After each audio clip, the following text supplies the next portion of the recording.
The pacing problem has become a chronic problem for all technology sectors, but especially artificial intelligence, where the state of the art is moving so much faster than the ability of policy to keep up. And you wouldn't want policy to try to bottle up everything based upon hypothetical developments in the future, because we'd probably get it wrong if we try to engage in that sort of techno crystal ball gazing.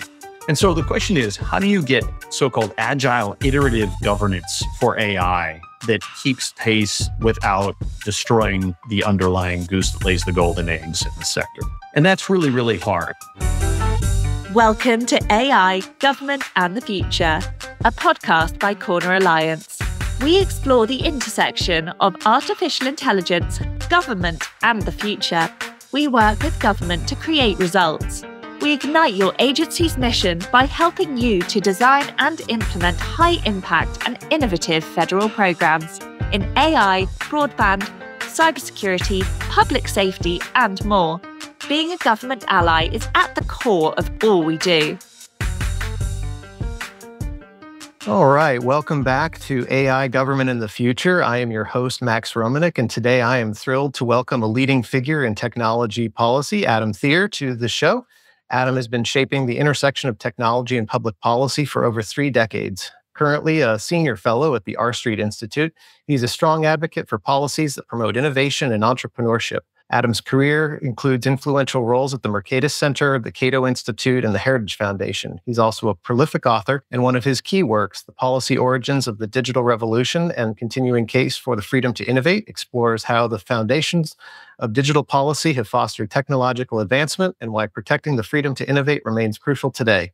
In today's discussion, we'll explore these themes further, delving into how emerging technologies like AI are reshaping our economy and governance and the policy frameworks needed to support this transformation. Welcome to the show, Adam. Thanks so much for having me. I appreciate it. As a means of getting us started, you have been at the forefront of technology and policy for over 3 decades, as we just said, and navigating the evolving landscape of AI and its implications for governance. Could you start by sharing a bit of your journey from the early days and how your current role at the R Street Institute has been informed by that? Sure, I'd be happy to. So I'm going on 33 years in the field of digital technology policy now. And when I got started in the field, there was no internet. There was, but it was a rudimentary form of what we enjoy today. In fact, true story, when I was working at a think tank in 1993, just a year into the job, I was trying to be a trade policy analyst. And my boss asked me one day as a young 23-year-old, what do you want to do with your life? And I said, well, I'm studying trade and I want to be a trade lawyer, trade economist. And he's like, well, we have too many people doing trade policy these days in the world. What else interests you? And I said, have you ever heard of this thing called the internet? And he said, no, never heard of it. Again, this is 1993. You'll have to forgive him. And I said, well, I explained it to him what it was all about. I said, I think this might be interesting. And maybe there could be some public policy issues here that transcend traditional communications and media policy issues. He's like, okay, fine. Go study that for a little while if you want. It sounds like a fad to me. I actually petitioned him for access for a modem to get a connection to the internet, and I was denied. I was denied on the grounds that it was going to be a fad and wasn't worth the money. And then they rethought it after I petitioned again, and I was off and running, and I just was lucky to be literally right guy at the right place at the right time, sort of stumbled into the new burgeoning digital revolution, and here I am today, still studying the policy implications of it. Yeah, that's pretty exciting stuff. I mean, aside from the serendipity of being right place, right time, have there been any other sort of pivotal moments or experiences that you think have shaped your perspective on AI currently? Well, luckily in those days, we weren't doing a lot of internet policy. We're doing telecommunications and media policy. And so in the mid-1990s, I was very actively involved in the formation of what became the Telecommunications Act of 1996.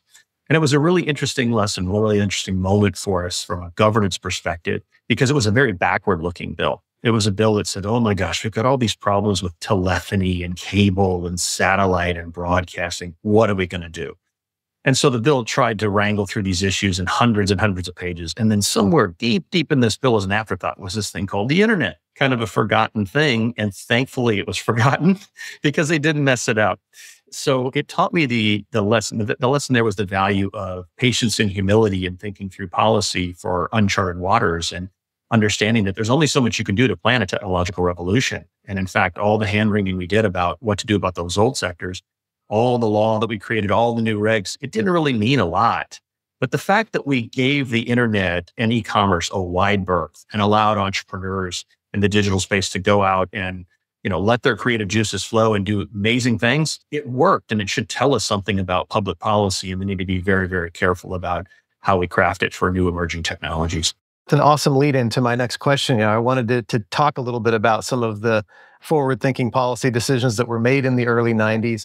And as we're now approaching a potential for what looks like it could be an AI-driven revolution, do you have some key lessons from policy frameworks? Like the 1997 framework for global electronic commerce comes to mind. Do you have any sort of key lessons from those sort of policies that might help us with governance today?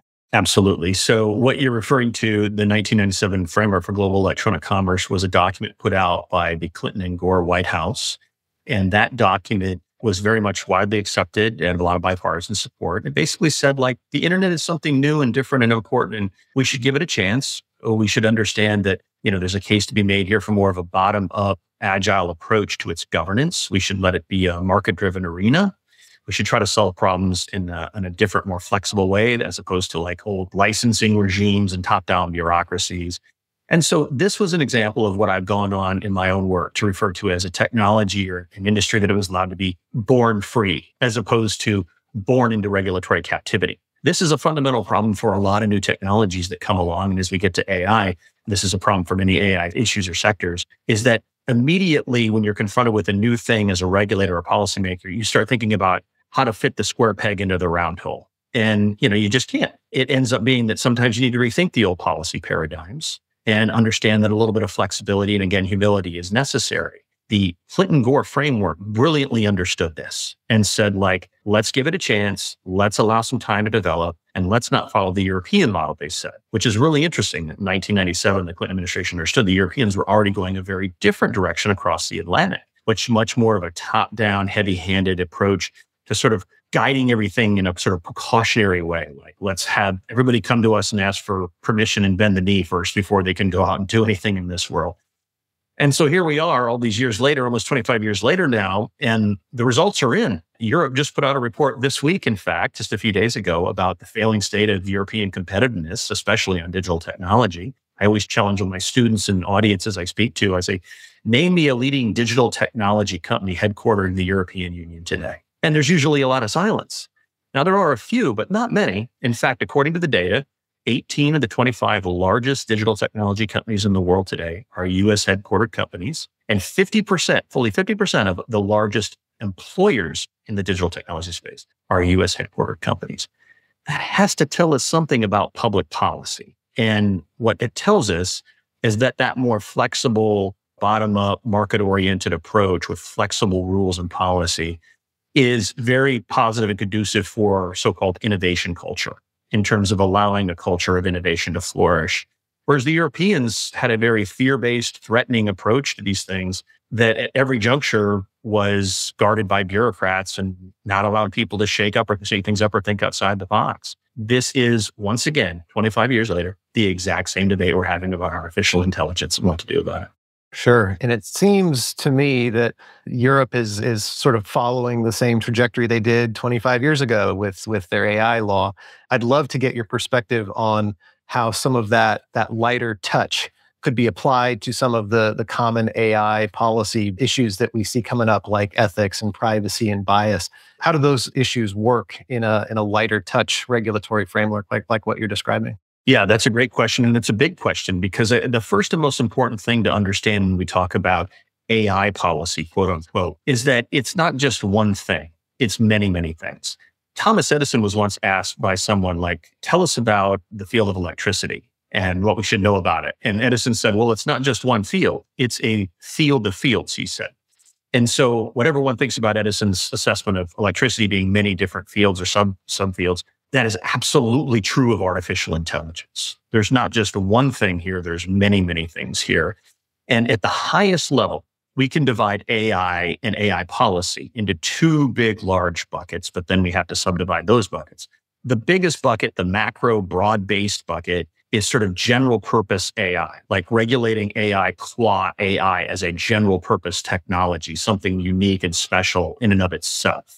But then there's a different bucket that we'll just call targeted or sectoral or narrow-based regulation, which is focused in on very specific algorithmic or computational applications. So this might be what we refer to as sort of AI and fill in the blank, AI in medicine, AI and fintech, AI and energy, AI and education, whatever, on that list, law enforcement issues, military. Those are all unique policy issues. And so one of the biggest mistakes we can make, in my opinion, is to try to regulate all things algorithmic or computational the same way and at the same time. And in fact, a lot of AI is already very aggressively regulated by our government. I'm often asking people like, are you even aware of what the FDA, the Food and Drug Administration, is doing on AI-enabled medical devices? Are you aware of how NHTSA, the National Highway Traffic Safety Administration, is already addressing driverless cars and going after Elon Musk? Are you aware of what the FAA has done to effectively drive drones, into the ground, excuse the pun, and as opposed to letting them get off of it? Those are autonomous systems, right? These are all forms of AI regulation. There are 439 federal agencies at the federal level that are already aggressively looking at AI policy, and many of which are already regulating. And so when we think about AI policy, you really, if you want to get anywhere and have a good discussion or get good policy done, you have to break it into smaller components and think about where it makes sense to intervene, where we might already have regulatory capacity to address it, and then where we might need some new laws or policies. So trying to then bring that back into, the macro discussion here, would it be fair to say that tackling something like AI ethics, way too broad of an aperture? You're capturing too much stuff. There's too many unrelated areas that are falling into it. It would be more an accurate question, at least from a policy perspective, that would help foster innovation, to say AI ethics applied to something, and then that's where you start your discussion rather than a level or two up in the hierarchy. Couldn't agree more. Obviously, we have to begin by even defining what those ethics are, or what we mean by them, right? And same with the term safety. I mean, everybody's for safety and ethics. I am, you are, everybody is. But what do you mean by it? And people have different conceptions of ethics in some contexts. And, you look at medical devices, it's a good example. What some people think should be allowable, other people would want to see prohibited fully. And, I could go on through every possible AI application imaginable, and we could have these discussions. But at least in the targeted micro context of fintech or medical devices or whatever, we can at least have a little bit of the past being prologue here. And we can say, here are some metrics we have used to define safety in the context of transportation, finance, healthcare, whatever. They might be rough proxies, but at least they're somewhat more sensible than this broad-based amorphous conception of AI ethics or safety as existential risk. And this is what really concerns me, is that the policy debate over the previous year was driven almost entirely by that sort of what's so-called doomer thinking about AI being an existential threat to humanity. And this is because, in my opinion, the narrative of artificial intelligence and robotics in this country and in the world, I think, has been driven by science fiction, by motion pictures and TV plots. And unfortunately, everywhere you turn there for a while, it was just, the debate was just dripping in dystopian dread about what the machines or the robots or the AI systems were going to do. I think we've turned a little bit of a corner on that. I'm a little bit more optimistic today than I was this time last year, when I was like, oh my gosh, this is a really horrible narrative about AI policy. And there were people talking about big new federal AI commissions, broad-based new liability schemes of AI licensing, of AI, quant AI, again, like essentially regulating math and computation. This is why I was labeling it at the time a war on computation had broken out. And that was really, really dangerous. And I'm sad to say there are still some bills, we'll probably get to the California bill in a minute, where they still try to adopt a broad-based, like macro approach to like algorithmic risk or AI ethics. I just don't think that's the right way to go about it. And it could have really deleterious ramifications, unintended consequences for innovation, competitiveness, and geopolitical security if we bottle up the world of algorithmic innovation and innovators while China and the rest of the world is, running wild with a very different approach. We can't go down that path. We got to be very, very clear. Targeted sectoral risk-based regulation makes sense. That broad-based, ethical stuff sounds good, but you got to be more concrete if you want to make progress and make sure you don't stop progress of important types. Yeah, I mean, I'd like to dig in a little bit more on some of the ramifications of overregulation. We talked a little bit about them in passing in terms of, stifling innovation and losing competitive edge and stuff, but we do a little bit of a deeper dive on if one of these big omnibus sort of regulatory regimens was suddenly gaining a bunch of speed, what sort of specific harms would we be potentially staring down the barrel of? Let's step back and do a survey right now where we stand with AI regulation in the United States. As of this morning, there are almost 800 bills pending in the United States that would regulate AI in some fashion. The bulk of those are state and local bills. I think the total is around just under, I think it's around 680 or something. I can't remember. It's a huge number. And then the rest are federal bills, 100 and some federal bills. We don't even need to talk about what's in any of those bills. Let's just talk about 800 AI bills. And let's say the two of us get together and create a new small startup to try to go out and build a better proverbial mousetrap to change the world with a new AI application. And the two of us scrap together a little bit of money of our own, of our families, of our friends, and maybe some VCs, and we go at it. Well, we're immediately confronted with hundreds of potential different laws and policies. And regardless of what any of them say, we don't have a compliance department to deal with that. We don't have a budget to hire a bunch of accountants or consultants to cope. The only people that can comply with that sort of a burden, regulatory burden, are the biggest players. And if you look overseas at Europe, there's Exhibit A of what happens when you overregulate in this fashion, and compliance becomes the name of the game. All the European Union has to export now on the digital technology front is regulation. Exporting products anymore in digital technology. And ironically, all this regulation they're exporting for companies to comply with, the only people that can do it are the very large company that they decry and say, we want to do something about these large companies. Well, what you're doing is you're making them more powerful because they're the only ones with the departments that can handle this. What's even more insulting about this, by the way, just as an offshoot, is the fact that the European Union has even had the audacity to come to Silicon Valley and set up a new EU compliance office to tell Silicon Valley innovators how to comply with their rules over in Brussels, which is to me outrageous, just outrageous that that's happening. But that's where the European Union's at. And that's where we do not want to be as a nation because they have hollowed out their technology core on the digital technology space, much as they have in many ways on energy. But the bottom line is that from a regulatory perspective, just the sheer volume of rules can be overwhelming and we've got to be careful. This is why I'm a big believer we probably need some sort of preemption on AI like we had for the internet. We didn't have 50 different federal internet commissions. We didn't have a bunch of licenses in every jurisdiction before you started a new smartphone app or a social networking platform. You just went out and did it. It was permissionless innovation. And, to the extent you had that regulation, it was on the back end. It was ex post as opposed to ex ante regulation, which is a crucial thing to think about.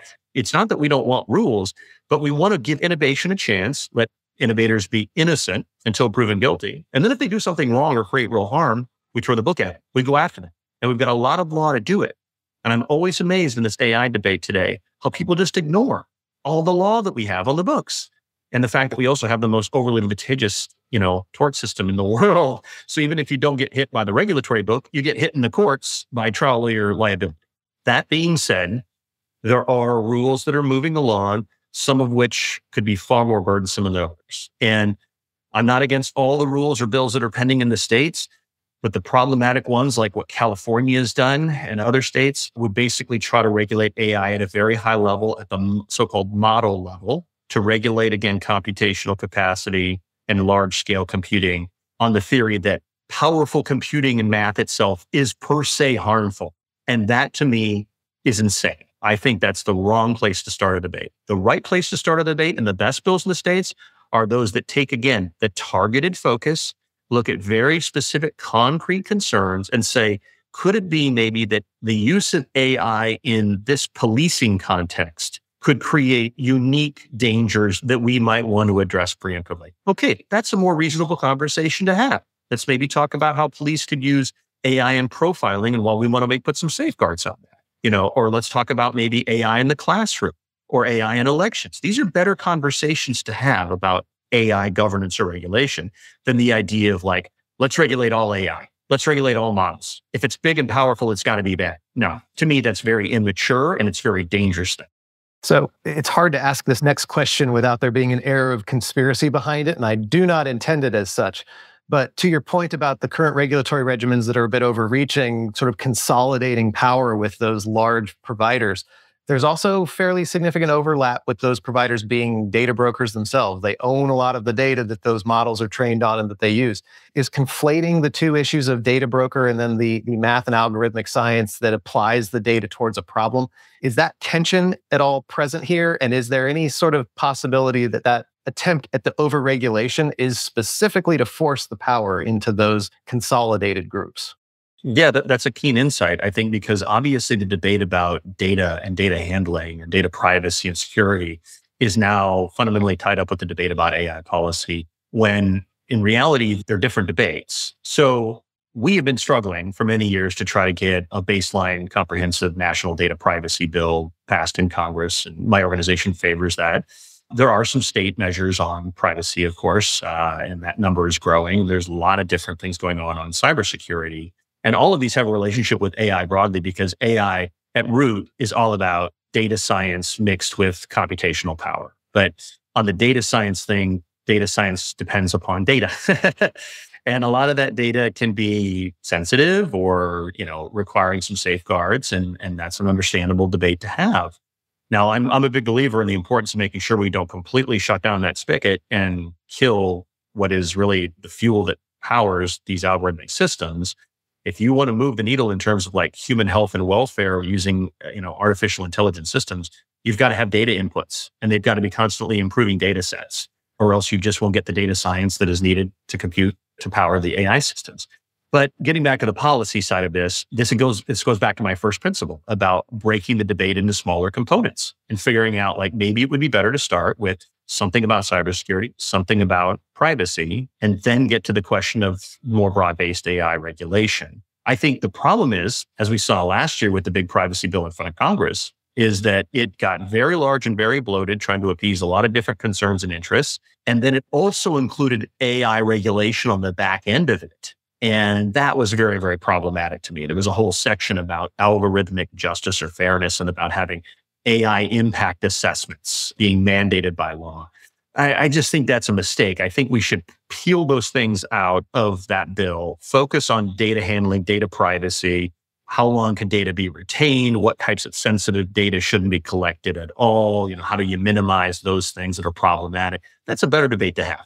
But when you get into the broader thing where we conflate it all under one thing, and you create essentially a legislative Christmas tree with like a president for everybody, guess what? You'll make no progress. And that bill died again this session. I just don't think you can pass it unless you do break it down into smaller chunks, but we'll see.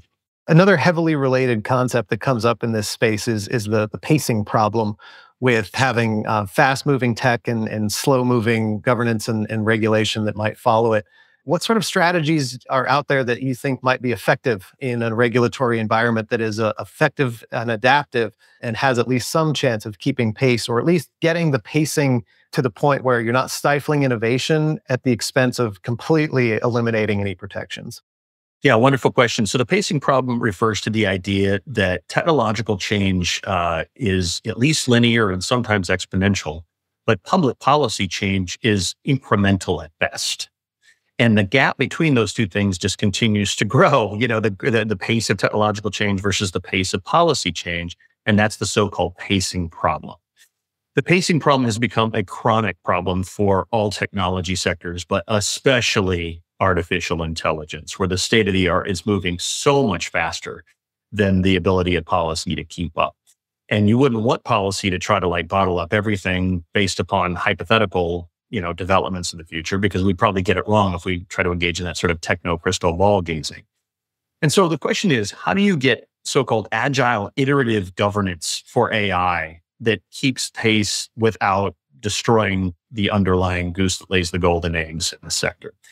And that's really, really hard. The way that I think it works best is when we have agencies and officials who work in a more decentralized, multi-stakeholder fashion, utilizing what are so-called soft law techniques as opposed to just hard law techniques. I want to make clear that there's a role for hard law, traditional regulation and statutes, but increasingly a lot of emerging technology policy, especially in the United States, is more governed by so-called soft law. Soft law can include anything from sort of informal multi-stakeholder processes, agency guidance documents, workshops, technical standards, and so on and so forth. And so a lot of agencies, including ones that are very heavy-handed and regulatory in the past, have started making a little bit of a turn. If you look at how, for example, the FDA is regulating AI, it's not exactly regulating AI-enabled medical devices the same way it's always regulated traditional medical devices. Instead, they're issuing a lot of amorphous guidances and things that change constantly that aren't even clearly enforceable. They're just like, here's some best practices that you should follow, or a code of conduct. And oh, by the way, come talk to us if you're doing anything more risky than this, because then you might need a formal approval. Now, that type of so-called soft law, and I should mention, this is not just medical devices. This soft law framework I'm describing very much governs driverless cars in this country. We do not have a federal driverless cars bill. What we have is guidances for industry developing driverless autonomous vehicle technology. And this is what's happening in a number of other contexts. So this is, again, becoming more the norm than anything. There's a good and a bad in this. The good, I've already stressed, is it's more agile, iterative, flexible, and moves closer to the pace of change. And some organizations like the National Institute of Science and Technology and others can help formulate these standards in a real-time basis. There's a downside. The downside is that this process is a little bit more open-ended, and there's a fear about accountability and the sort of rule of law. If we're sort of making it up as we go along to try to keep pace with technology, are we making it up in such a way that it's not even clear how it's enforced, or what your liability is, or what rights you have as a consumer for redress? That's tricky. I think we can get around it, but it's messy. It's very messy. And a lot of people say we should go by the book. Well, the problem is the book is broken, and the book basically makes it so that innovation can't happen, and we don't want that. So the book doesn't need to be completely thrown away, but the book needs to change. It needs to at least add a new chapter or two about how to do this better. And I think we're slowly moving in that direction. If for no other reason, we're moving that direction just because Congress is so dysfunctional and broken that they can't pass any new laws. And so we're stuck with the make it up as you go along soft law kind of governance processes, for better or for worse. I still think there's more benefits than drawbacks, but there could be abuse. There could be abuse, including right now we have a brand new so-called AI Safety Institute that's been formed within the NIST, the National Institute of Science and Technology, to oversee large-scale AI model safety. And basically has said, we want the large model makers like OpenAI and Anthropic, and Google and Microsoft to bring their models to us and sort of pre-vet them to make sure they're safe. Well, no law was passed saying that. There was no regulation implemented. There was nothing that's even FOIA-able that you could petition to say, let me see your rules on this. There weren't rules. They just kind of decreed it. And they said, they said it's voluntary. And we'd hope you'd make some concessions, voluntary concessions. It's how voluntary is it when these companies are called to a White House Rose Garden ceremony and said, we expected to do this. So there is a danger there. And I got to tell you, I'm very torn about this because I'm a big believer in the rule of law and going by the book to some degree as a stickler for due process and constitutionalism. At the same time, as I've already said, if we go too much by the book, then we're just not going to get any innovation at all. Yeah, I mean, it sounds like a potential opportunity to get some international cooperation as well with that more soft law approach. I mean, it strikes me as very similar to the conversations I was sitting through in my law school classes back in the day around international law and what is it, soft law, hard law? And, you'd have the very conservative people in the class who are like, listen, there's treaty law and then nothing. And then there's this other sort of perspective of there's soft law and there's other ways to foster a degree of cooperation, participation amongst sovereign bodies. This seems like we might have a better opportunity about getting some of those international standards done through a lens like this. You got it exactly right. In fact, we can learn a lot from environmental law in this context, or environmental policy. Because in the environmental context, we've struggled for many, many decades now to try to come up with international accords and agreements. And, sometimes we've made some progress, but most of the time we haven't on formal accords or treaties. But there's a lot of soft law governance mechanisms or soft, power governance mechanisms or standards that help. Likewise, with regards to things like arms control, there's a need for international conversations about dangerous weapons of war or other things. And we have these conversations, but we don't always come up with treaties. And even when we do, people cheat. One of the things I'm always pointing out, why we've been careful about the idea of an international AI regulatory body or treaty is I always ask, well, is China and Russia going to play ball? Because if they're not, what's the point? We wouldn't want to tie our own hands while our adversaries race ahead, right? There's limits to soft power, but there's limits to hard power as well. I mean, the world made a big deal in 1972 about the Biological Weapons Convention. And the BWC was very noble, very well-intentioned attempt to try to rid the world of biologics as a weapon, as a munition of war. Totally understandable. And a lot of countries signed on to that, including the United States and the Soviet Union, and said, we are not going to use biological or chemical weapons in war. And what did the Soviet Union do? They went right back to Moscow and ordered their scientists to double down on chemical and biological weapon production. We learned this after the wall fell. But the United States, we weren't stupid. We knew that they were probably going to cheat. And so we had to sometimes develop our own capacity or at least research how these things were used so we weren't left completely blindsided by a dangerous weapon of war. This is what I call the sort of like second best world of governance we're in for AI. We have to think about what our backup plan is, because these grandiose schemes of like international coordination on like AI governance and regulation, it's not going to happen. I'm not sure it should happen. I don't want necessarily one big international regulator of AI because I'm not sure we're going to agree on values. You go back to your first principles question about ethics. What is the world's ethical baseline for the relationship between artificial intelligence and democracy and free speech? And can they even coexist? Exactly. Well, I'll tell you, the first thing we know for sure, the rest of the world doesn't have a First Amendment. And so they're not going to go along with us on the idea that should be the sort of principle baseline in terms of where we start the conversation. Like the principle should be maximizing freedom of speech, expression, and information. They're going to say, no, we're in a very different space on that. We're learning that just this past month with what Europe's tried to do to like come after certain American companies or platforms for things that are said on Twitter or Facebook or something.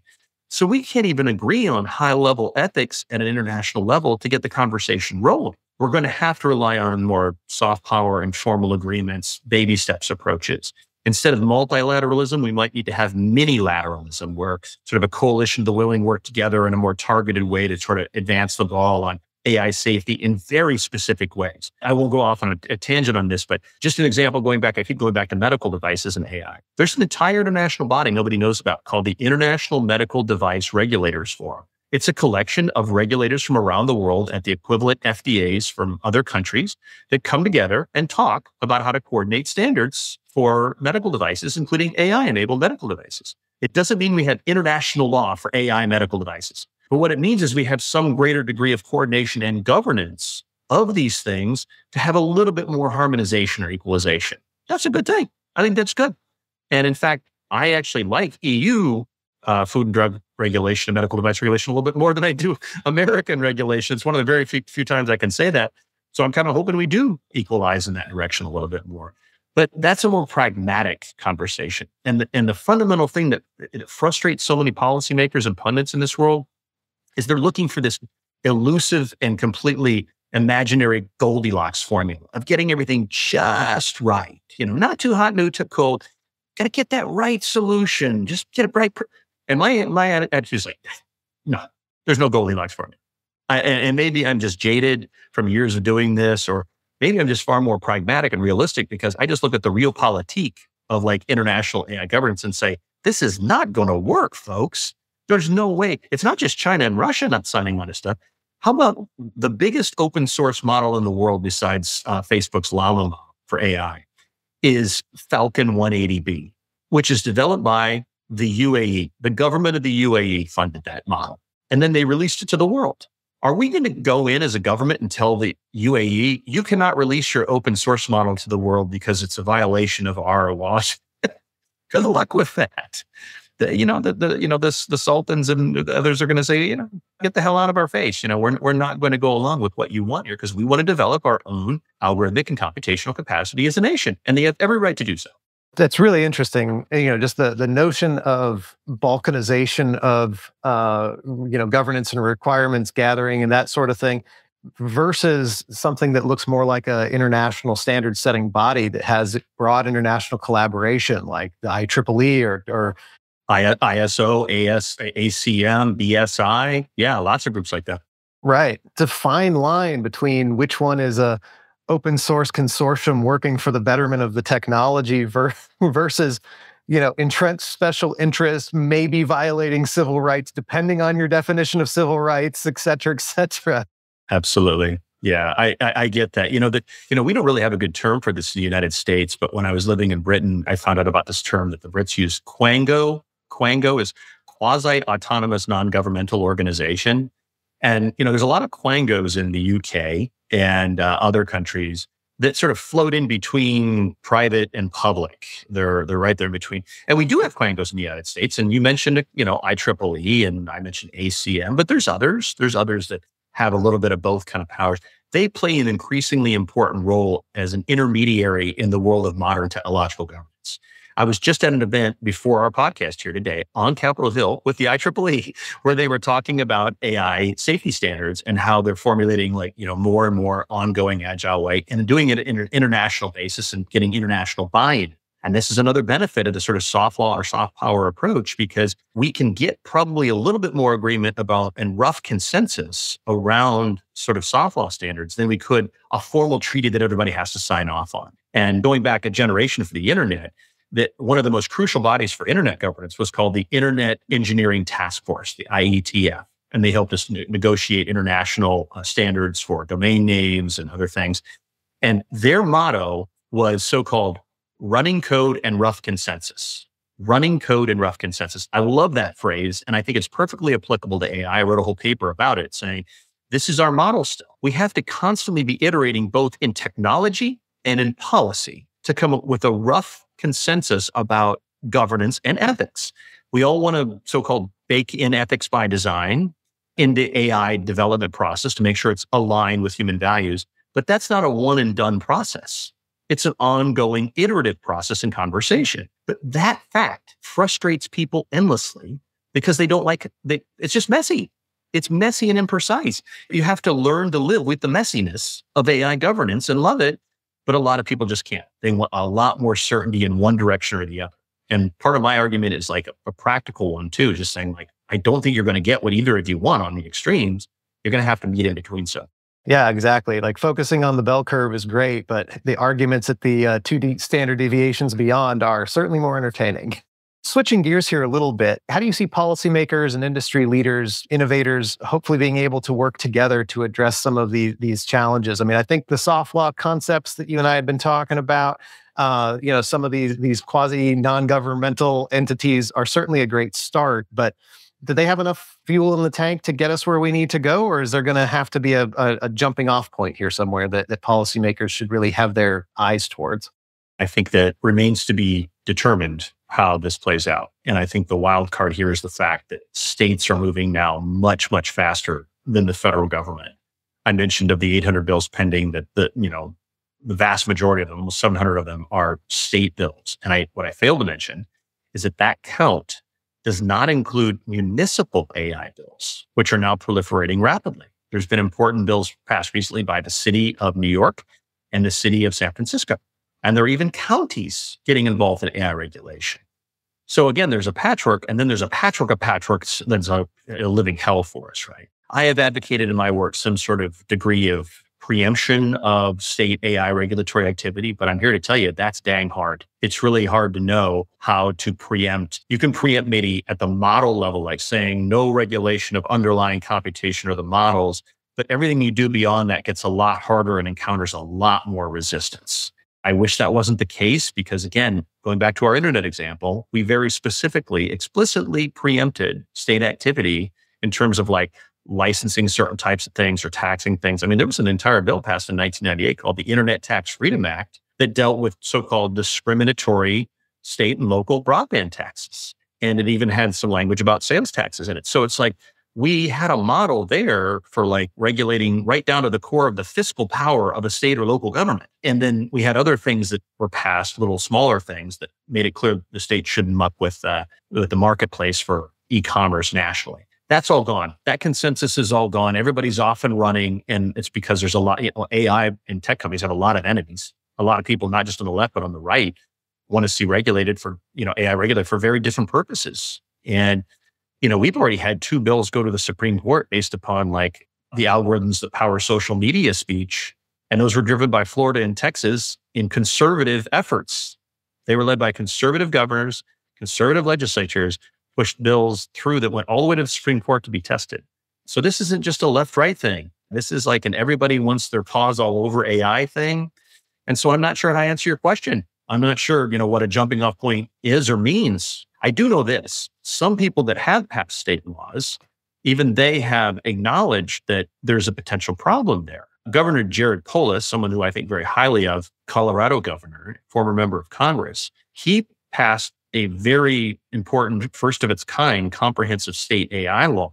But in passing it, he had a signing statement that read more like a veto statement. And in it, he talks about the potential burdens on Colorado innovators in the AI space from the bill and the problems he hopes are corrected before it's implemented.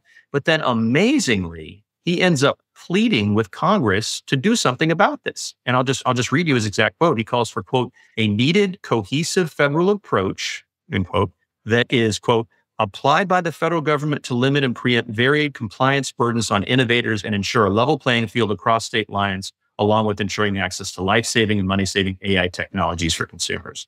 Well, that's a great statement. I love that. But he signed the bill. He signed the first ever major state bill and then said to Congress, please do something about me. You don't see a governor do that too often. But he is absolutely right. Governor Polis was correct to identify the problem of this state-by-state patchwork that we've talked about multiple times here. And the problem is, of all the bills that are pending at the federal level, there's 114 or 15 right now. None of them have a thing to say about this. They don't say anything about preempting the states. All they do is basically say we're going to sort of like regulate over and above what the states are going to do.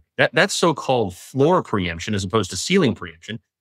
Ceiling preemption is putting a cap saying you can't regulate above this kind of level or something. Like the FDA and FAA very clearly have limits on what states can do to regulate like drugs, medical devices, or flying things in the FAA context.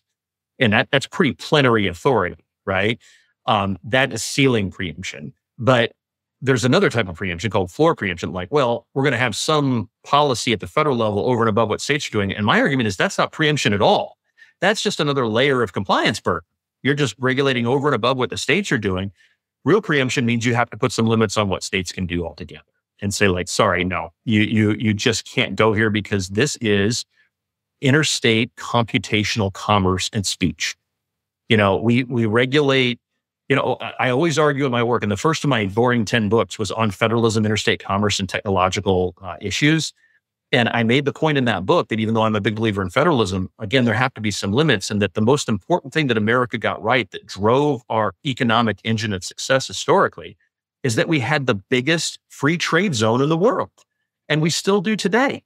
When you drive across America state by state, you're not stopped at every border and checked. You don't have to pay a levy at every single border. You actually have a truly free flow of commerce everywhere. And the same should be true for digital bits. We should basically make sure that computational technologies, innovation, and speech are able to move generally pretty freely. But what we're talking about here today with 800 bills pending and a lot of meddlesome things happening at the city level too, that is a death warrant for innovation. That's the opposite of a free trade zone.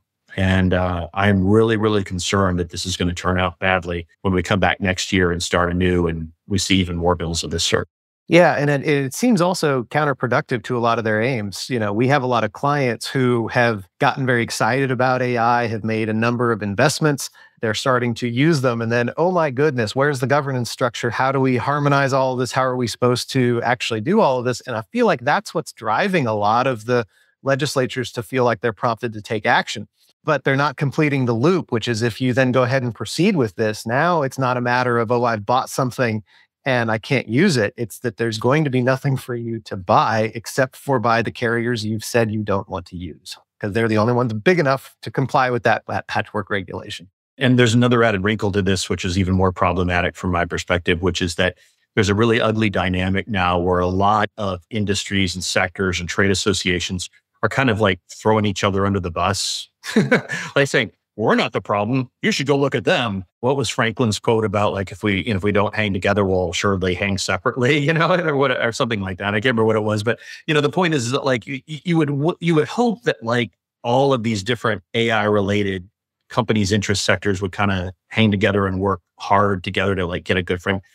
It's not the case. It's basically they're covering their own butts in their own context and saying like, give us, freedom for me, but not for thee. And this is a very bad dynamic. We don't have like a single AI trade association at the federal level driving this. We have a lot of different trades and then all these sub-trade groups and various member companies that are all out there doing their own thing. So I don't see a consensus approach emerging right now. And again, I wouldn't be as worried about that if not for the fact that the states are advancing measures very, very rapidly and without a lot of really good thought put into them in some cases. I mean, I don't want to talk poorly about state lawmakers. They do hard work and I get it. They're busy people and some of them aren't paid well or at all. Some of them only work certain months of the year. But the reality is there's a lot of technological ignorance on this front. This is a hard issue. I mean, we've spent a lot of time ourselves getting up to speed, and I don't know about you, but I always feel like I'm completely ignorant about what's going on in this space. It's really hard to stay on the cutting edge. And the lawmakers have a bazillion other policy issues to do. And then one day they're hit with a bill that's a 150-page bill on regulating AI. And somebody on their staff says, have you seen Terminator? Oh boy, it's scary, isn't it? And then they sign a bill. They say, I'll co-sponsor. And there was a lawmaker when the California bill was moving, SB 1047, who literally got up on the floor and said like, I don't know anything about AI. I don't even really know anything about this bill, but I know we need to get out ahead of it and make sure it's safe. It's like, what? What did you just say? You say you know nothing about this bill or nothing about the issue, but you say because there is a bill before you, it is something and we must do something. That is a wrong way to make public policy for an industry and technology of geopolitical significance to our nation. The Chinese have promised to race ahead and beat the United States by 2030 on AI. And we can kind of laugh at that off, but the reality is they're making enormous progress. And all you need to do is go back to our point about what's happened to the Europeans, how they've hollowed out their base and what that's meant for their competitiveness. Look at the trouble they've got themselves in energy. There are real world ramifications to getting technology policy wrong. This isn't just about new gizmos and gadgets.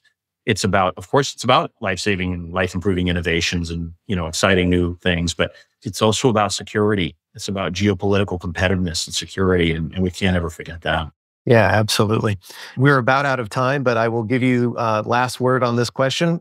We started touching at the periphery of it, but we do have a lot of listeners who are themselves policymakers or at least influential folks to help steer the course of policy. What specific advice would you have for those folks to keep themselves up to speed and current on these issues and making sure that they're at least thinking through a sane lens when they try to tackle these topics? Great question. It's one I get a lot from state and local lawmakers. And I always begin by saying, look, the best place to start any debate about new emerging technologies is with what I call the study and review process. You need to seriously study the issue, put together maybe task force, blue ribbon commission at the state level. We've had several of these at the federal level, but these are good things to do to study the issue, identify potential policy gaps or risks, but don't try to bite off more than you can chew. Take the incremental approach. Look at a more focused bottom-up kind of thing. And it could be that we do miss some things, but I always ask policymakers, I'm like, look, I get it. You don't like the way everything turned out with the internet and digital technology. And I know you like some tech, there's some tech companies you don't like. But the reality is if I was sitting with you in 1993 and having a conversation about this, everything we would have been talking about, we would have gotten wrong. We would have been like predicting the wrong fears, the wrong problems, or we wouldn't have really known how to do it. And if we did try to box it all up by design, in a precautionary way, we wouldn't have had the internet we know today. When I was growing up doing technology and information policy as a kid, and I was studying this, I was studying telecommunications and media systems. And the number one goal of information and communications technology policy was alleviating the so-called scarcity problem, the fact that we had too few informational inputs as a civilization. We have solved that problem in our generation. We now live in a world where we bitch about information abundance. And people are like, oh, all these choices, all of this information. And I'm like, you know what? I've lived through this, both ends of this. And I'm here to tell you, information abundance is a better problem to have than information scarcity. And yes, there have been problems. And yes, there will be new problems with AI, but it's not going to be some sort of civilizational collapse or any of this sci-fi dystopian nonsense. It's going to be smaller problems that we can't anticipate. A lot of people are running around looking at smaller problems right now, but they often don't guess right. I mean, everybody has been in a real panic about AI and elections, but the more you look at it, you're like, that seems like a little bit of a nothing burger right now. But behind the scenes, there's a different problem, a more traditional one having to do with data security, cybersecurity that is maybe going under addressed. And I'm more worried about that myself than on the AI and election stuff. So it's about patience and humility. And it's something that's not in large supply with a lot of policymakers, but I always begin by studying and reviewing, focusing on concrete problems as they come at us, roll with the punches, be resilient, but embrace technological change and the wonderful capacity for AI to be the next great technology of freedom. Incredible last words, Adam. Thank you so much for a great conversation today. And for the rest of our viewers and listeners, we'll see you next time. AI, Government and the Future is brought to you by Corner Alliance. To find out more about Corner Alliance and how we work with government to create results, visit our website at corneralliance.com. And then make sure to search for AI Government Future in Apple Podcasts, Spotify and Google Podcasts, or anywhere else podcasts are found. And click subscribe so you don't miss any future episodes. On behalf of the team here at Corner Alliance, thanks for listening.